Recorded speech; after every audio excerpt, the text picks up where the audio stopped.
धनिया सुत्ता। इस सुत्ता में भगवान बुद्ध ने महानदी के तट पर विदेह देश के पर्वतराज के धर्म कौंडिन्य नगर के धनिया श्रेष्ठी नामक चरवाहे को वर्षा ऋतु में सांसारिक इच्छाओं का त्याग करने का उपदेश दिया था।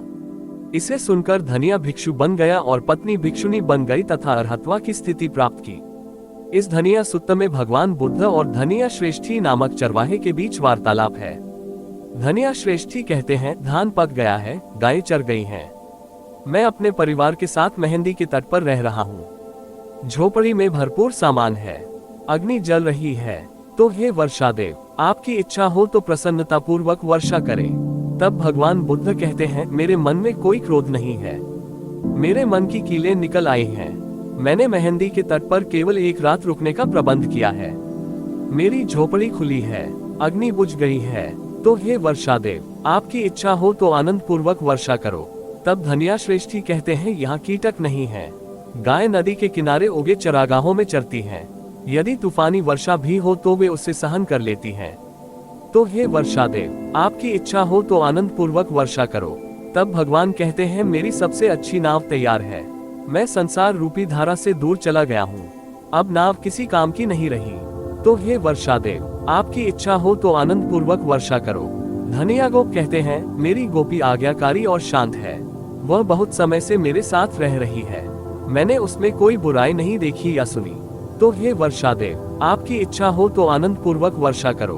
तब भगवान बुद्ध कहते हैं, मेरा मन वश में और स्वतंत्र है, ये बहुत समय से शिक्षित और संयमित है, मुझ में कोई पाप नहीं है। तो हे वर्षा देव, आपकी इच्छा हो तो आनंद पूर्वक वर्षा करो। धनिया गोप कहते हैं, मैं खुद काम करता हूँ और खाता हूँ, मेरे बेटे मेरे जैसे ही स्वस्थ हैं, मैं उनके बारे में कुछ बुरा नहीं सुनता। तो ये वर्षा के देवता, आपकी इच्छा हो तो आनंद पूर्वक वर्षा करो। तभी भगवान बुद्ध कहते हैं, मैं किसी का सेवक नहीं हूँ, मुझे नौकरी की जरूरत नहीं है, मैं आत्मनिर्भर हूँ। तो ये वर्षा के देवता, तो हे वर्षा देव, आपकी इच्छा हो तो आनंद पूर्वक वर्षा करो। धनिया गोप कहते हैं, मेरे पास बछड़े हैं, दूध देने वाली गाय हैं, प्रौढ़ और जवान गाय भी हैं, गायों का प्रमुख बैल भी है। तो ये वर्षा के देवता, आप चाहे तो आनंद पूर्वक वर्षा करो। तभी भगवान बुद्ध कहते हैं, मेरे पास कोई बछड़ा नहीं है, कोई दूध देने वाली गाय नहीं है, गर्भवती और जवान गाय भी नहीं है, गायों का प्रमुख बैल भी नहीं है। तो ये वर्षा के देवता, आपकी इच्छा हो तो प्रसन्नता पूर्वक वर्षा करें। तभी धनिया गोप कहते हैं, खूब मजबूती से दबी हुई है, मुंज घास ने बड़े नए दावे किए हैं, नई गाय और बछड़े भी उन्हें नहीं तोड़ सकते। तो ये वर्षा के देवता, आप चाहे तो आनंद पूर्वक वर्षा करो। आगे भगवान बुद्ध कहते हैं, सांड की तरह मैंने भी सारे बंधन तोड़ दिए हैं, मैंने मोह के सारे बंधन तोड़ दिए हैं, जैसे हाथी मजबूत कोकून को तोड़ देता है। अब मैं फिर गर्भवास नहीं जाऊंगा। तो हे वर्षा देव, चाहो तो प्रसन्न हो जाओ, आपकी इच्छा हो तो प्रसन्नता पूर्वक वर्षा करें। तभी भगवान बुद्ध कह रहे हैं कि ऊंची नीची भूमि पर भारी वर्षा हुई।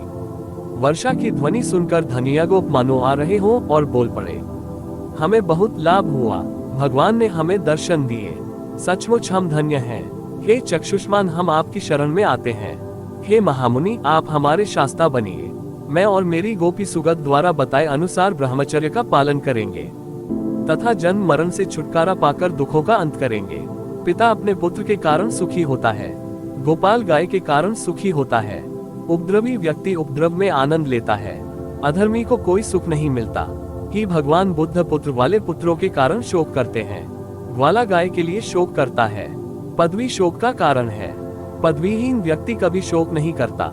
यदि आपको भगवान बुद्ध की शिक्षाएं पसंद हैं, तो इसे लाइक, सब्सक्राइब और शेयर जरूर करें।